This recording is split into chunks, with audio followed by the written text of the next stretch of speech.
कल्पना एक मध्यम वर्गीय परिवार से थी जिसने अपनी स्नातक की परीक्षा पूरी कर ली थी।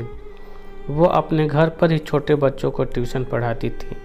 कल्पना का रंग गोरा था और वह दिखने में बिल्कुल गुड़िया की तरह थी। कल्पना के माता पिता उसकी शादी के लिए एक अच्छे लड़के की तलाश कर रहे थे। तभी कल्पना के मामा एक लड़के के बारे में बताते हैं। वो कहते हैं कि लड़का का नाम राहुल है और वह किसी कंपनी में मैनेजर के पद पर है और महीने के 70,000 कमाता है। कल्पना के माता पिता ने लड़के की फ़ोटो देखी तो उन्हें लड़का पसंद आ गया। जब कल्पना की मां ने कल्पना को लड़के की तस्वीर दिखाई तो कल्पना ने कहा, जब आप दोनों को लड़का पसंद है तो मुझे भी पसंद है। अब लड़का और लड़की वाले के परिवार ने मिलकर शादी की तारीख तय कर दी। कल्पना के माता पिता बहुत खुश थे कि उसकी बेटी की शादी एक अच्छे घर में हो रही है। पूरे धूमधाम से कल्पना की शादी हो गई। अब कल्पना अपने बचपन के घर को छोड़कर एक नए घर चली गई। कुछ दिन तो कल्पना को अपने माता पिता और अपने घर की बहुत याद आई। कल्पना की शादी के अब महीने बीत गए थे। अब उसके पति राहुल पहले जैसा व्यवहार कल्पना के साथ करता था। कल्पना से वो चिड़चिड़ा सा रहता था। राहुल अब न पहले जैसा कल्पना को प्यार करता और न ही उसकी बातों को मानता। कल्पना को समझ नहीं आ रहा था कि वो क्या करे। वो बस रोकर अपने दर्द को कम करने की कोशिश करती। एक दिन कल्पना को पता चला कि राहुल सिगरेट पीने के बहाने छत पे जाता और किसी लड़की से बात करता है। जब कल्पना ने राहुल से पूछा कि आप रोज़ाना छत पे जाकर किससे बात करते हैं, तो इस पर राहुल ने जवाब दिया कि वो मेरे ऑफिस का फ्रेंड है, बस उसी से बातें करता हूँ। तुम अपने काम से मतलब रखो, ज़्यादा सीआईडी बनने की ज़रूरत नहीं है। होली का दिन था। राहुल के कुछ दोस्त उसके घर आए थे। सभी ने घर पार्टी किया। उस दिन राहुल का एक दोस्त थोड़ा सा ड्रिंक कर लिया था और उसने नशे में कल्पना के सामने जाकर कहा, भाभी आप इतनी प्यारी और मासूम हो, फिर भी राहुल भाई दिन भर उस घमंडी नेहा से बातें करते रहते हैं। लगता है कि आप राहुल भाई का सही से ख्याल नहीं रखते।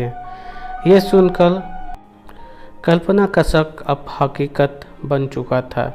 अगली सुबह जब कल्पना ने राहुल से पूछा कि ये नेहा कौन है और क्या लगती है आपकी, इस पर राहुल बोलता है, मैं तुम्हें क्यों बताऊं। कल्पना पूछती है, मैं बीबी हूँ आपकी।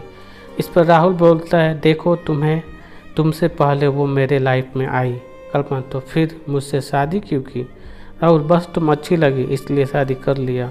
कल्पना, अब तुम देखना मैं उस कमीनी लड़की को कैसे सबक सिखाती हूँ। नेहा को जब कल्पना ने कमीनी कहा तो राहुल ने गुस्से में कल्पना को बहुत मारा और उसे कमरे में बंद कर दिया। कल्पना की सास को जब सब पता चला फिर भी वह अपने बेटे के सामने एक शब्द भी नहीं बोलती थी। शाम को जब राहुल आया तब उसने रूम का दरवाज़ा खोला। उस दिन कल्पना की तबीयत खराब हो गई थी, फिर भी उसी हालत में उसने खाना पकाया। कल्पना ने ये सारी बातें अपनी माँ को बतानी चाहिए, लेकिन चाह कभी वह नहीं बता पा रही थी क्योंकि वह जानती थी कि अगर उसके माता पिता को यह सब पता चलेगा तो वो परेशान हो जाएंगे।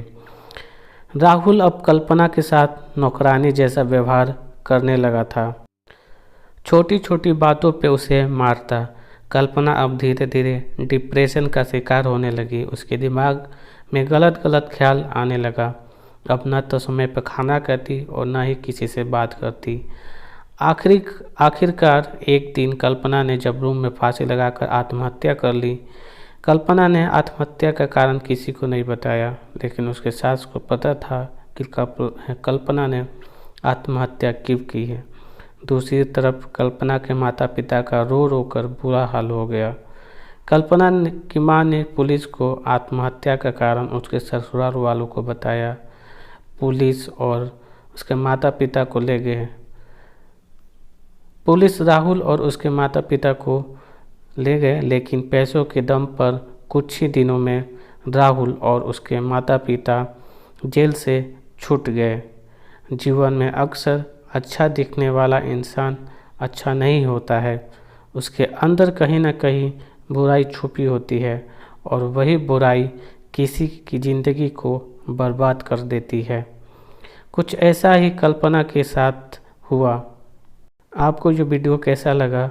ऐसे ही स्टोरी के लिए हमारे चैनल को सब्सक्राइब कर लें।